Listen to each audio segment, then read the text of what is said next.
Hello. Hi, Professor Sullivan. How are you? Oh, good. I'm excited to be back here. I'm a little nervous about what you found, but I'm anxious to move on with some healthier plan for eating. Oh, good. I'm glad. I'm sure that what we find will help you out, and we'll just I look forward to it. Good. All right. Well, then we'll get started here.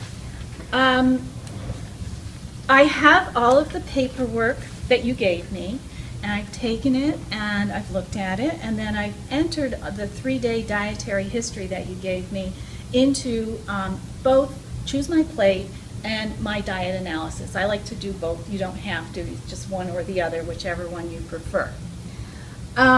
So the first thing that I would like to do is to go over your health history with you and just make sure that I understand everything that you've put on here.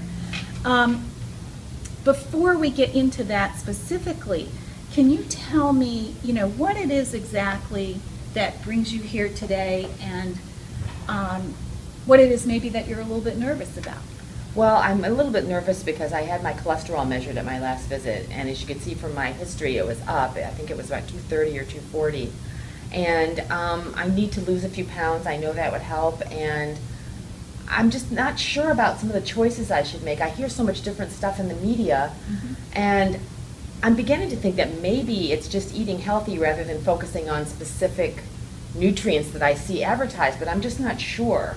I'd like to be a little more active too, be motivated to be a little bit more active, because I think that goes along with healthy eating. And that's what I'm really hoping to find out today. What is healthy eating, and can I do it? Okay, well, what I'm hearing you say then is that one of your major concerns is because you went to the doctor and you found out your cholesterol was elevated. Yes. And that maybe weight has something to do with this and the way that you're eating. And it sounds like you're concerned because you want to be healthier. Am I hearing you correct? Yes, and right along with that, I know I checked off type 2 diabetes. He said I'm not really there yet, but I have something called metabolic syndrome or insulin resistance, and I didn't hear much about it, so I thought maybe that eating would help with that too if I could make some of those changes, because I don't want to develop diabetes, and he told me it was a precursor. Okay, Or so a predictor, I guess, of diabetes. again, and I assume that you're saying that you have the precursor to diabetes, and you're concerned about that. Is that because there's any diabetes in your family? Yes, I have 2 siblings with type 2 diabetes. And do they have problems with the diabetes, or are they able to regulate it well? Regulate with diet and oral medication, but I can kind of runs in the family, I'm thinking. Okay. All right, so we'll look into that. And again, I hear that as one of your major concerns. Yeah, that and the cholesterol really kind of shocked me at my last appointment. Okay. All right, so I do see that you have checked those off here and that you would like to lose a few pounds.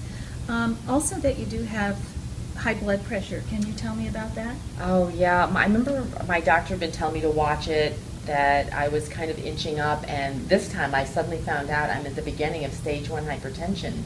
And they really want me to try to control with diet, and I'm not really sure what I should do. And I would love to avoid getting on medication, but that's what comes next if I don't get this under control. Okay, so then we have another concern. Okay, so now we have the cholesterol, and we have the diabetes, and we have the high blood pressure. And actually you told me that they said that you have the beginnings of metabolic syndrome. And all of those things are indicative of metabolic syndrome. Yeah. So we'll look at that, and we'll see if your diet has any role in that. Great, because I think I need help with my eating. Okay, so let's look at what you eat. It says that you do eat a diet mainly of whole and unprocessed foods. I do try to include it. I'm not sure if I meet, I'm anxious to see if I meet the requirements. Okay, and it says that you drink diet soda? Yeah, I know it's probably not the best thing for me, but I just love it. I love the little caffeine boost and without calories. Okay. And I was thinking it's probably better for my teeth than, drinking regular cola or juice. Okay, we'll talk about that a little bit later also. And how much do you consume in a day?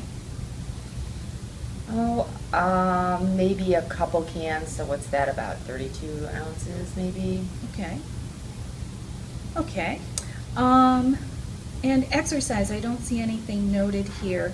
How much exercise do you? Well, I walk my dog, but it's not really aerobic because my dog is sniffing along the way, and I'd really like to get into some more of a structured plan Okay. where I think I need to find a way to make it a priority because I haven't been doing that. Dogs are a good way, though, to get exercise. Yeah, she keeps me moving. Yes, that's for sure. Okay. And also, one of the things I wanted to note here was that you said that you're under a significant amount of stress on a regular basis. Can you tell me anything about that?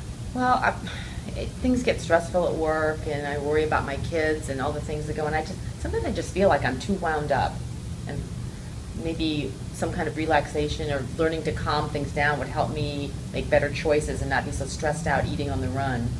If I could calm myself down a little bit. So one of the things that happens then when you are under stress is that you eat more? Am I hearing that correctly? Or Yes, especially at night. I guess that's one of my big problems, night eating. Okay. In the evening. Okay, so evening. Okay. And another thing that you have noted here is that you consume red meat several times per week. Is that? Yeah, and I try to cook it healthier, but I know this maybe has a relationship to, like a burger with cheese probably has a relationship to my blood cholesterol, and it has a lot of calories, so maybe that plays a role in weight loss. Would you be interested in finding solutions or suggestions to have alternatives to red meat? Yes, absolutely. Okay, so we'll look at that. And that looks like that's about the extent of the medical history that we need to go over. Okay. Is there anything else you'd like to tell me before we move on? I think that's it, but I might think of things along the way. Okay, be sure that you tell me if you do. Okay, so again, the special needs that we want to consider then are the cholesterol, the high blood pressure, the potential for diabetes, all resulting in the beginnings of the metabolic syndrome, and that you'd like to lose a little bit of weight, and that you are concerned about the diet soda possibly and the red meat consumption? Yes. Okay, all right, so we're on a roll here. Next thing that I'd like to do then is to go over what you had here for what you ate and what I put in, because I just had a couple of questions on that, just for clarification. The first day that you recorded it, and I think you did it a couple times afterwards too, you put down a glass of juice, and I wasn't sure how much to put in. Do you know how much was in that glass of juice? Maybe 4 ounces, like a small juice glass. A small juice glass, okay, so 4 ounces. Okay, and I think I had put down 8, so that's going to alter things just a little bit. And then the bowl of cereal, do you have any idea? Remember last week we talked about how on the serving size they usually say 3/4 of a cup. Did you have an opportunity to check that out? I did look at the side of the box, but I kind of just dumped it into a bowl. I would guess maybe it was more like a cup and a half probably in my bowl. Okay, that's kind of typical for people. Okay, so that may alter things a little bit, but I think I put that down, so we'll check. Also, when you're talking about salad dressing, people get confused on the big T and the little t for tablespoons and Yes. teaspoons. Which one did you mean? Tablespoons. Tablespoons, okay. And chicken cutlet, 2 questions, like how was it prepared, and do you know how big it was? How many ounces? Well, I was trying to remember some of the things you told me, and it was probably bigger than the palm of my hand, so I'm guessing maybe 5 or 6 ounces. Okay. And it was breaded, but it was baked, not fried. Okay, breaded and baked. And anything else, like a sauce with it or anything? No. No. Okay.